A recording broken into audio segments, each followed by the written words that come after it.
नमस्कार, एक न्यूज 24 में आपका स्वागत है। बिहार के स्वास्थ्य मंत्री निशांत कुमार के 100 दिनों का कार्यकाल पूरा होने पर जेडीयू ने उनके कामों की जमकर तारीफ की है। जेडीयू नेताओं ने कहा कि बिहार में सम्राट निशांत मॉडल की चर्चा हो रही है।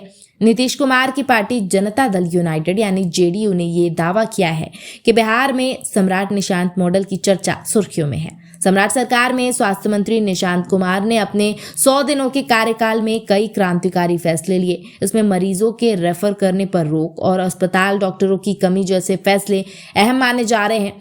जेडीयू की ओर से गुरुवार को मीडिया से बातचीत में ये बात कही गई। जेडीयू एमएलसी एवं पार्टी के मुख्य प्रदेश प्रवक्ता नीरज कुमार ने कहा कि स्वास्थ्य मंत्री निशांत कुमार का 104 दिनों का कार्यकाल पूरा हो गया है।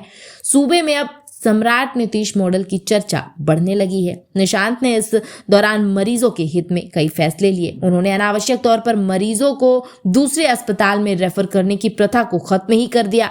ऐसा करने वाले डॉक्टरों पर कार्रवाई करने का भी फैसला लिया गया। जेडीयू की प्रदेश प्रवक्ता अनुप्रिया यादव एवं चंदन कुमार सिंह ने कहा कि निशांत ने 8 मई 2026 को स्वास्थ्य मंत्री का पद संभाला था। तब से अब तक वो जनता के हित में लगातार काम कर रहे हैं। उन्होंने कहा कि निशांत ने स्वास्थ्य विभाग के मरीजों के प्रति और जवाबदेह लोगों को बनाया है। अस्पतालों में डॉक्टरों एवं अन्य कर्मचारियों की कमी को लेकर अहम कदम उठाए गए हैं। नीरज कुमार ने कहा कि बिहार के मेडिकल कॉलेज को पीपीपी मॉडल के तहत विकसित किए जाने का फैसला लिया गया है। इस मॉडल से विकसित होने से अस्पतालों में संसाधन बढ़ेंगे, मरीजों को और भी बेहतर सुविधाएं मिल सकेंगी। उन्होंने कहा कि सम्राट और निशांत की जोड़ी स्वास्थ्य के क्षेत्र में एक नई पटकथा लिख रही है। तमाम योजनाओं को जमीन पर उतारा जा रहा है।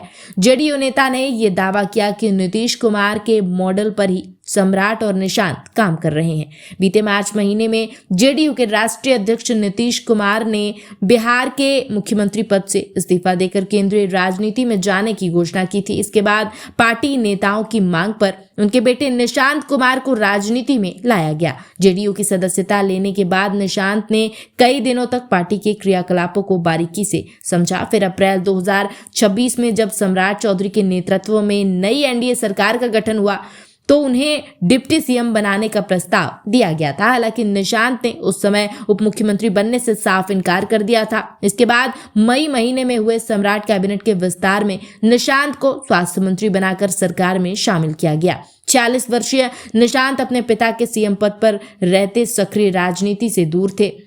नीतीश ने लगभग 2 दशकों तक बिहार की सत्ता की कमान संभाली थी।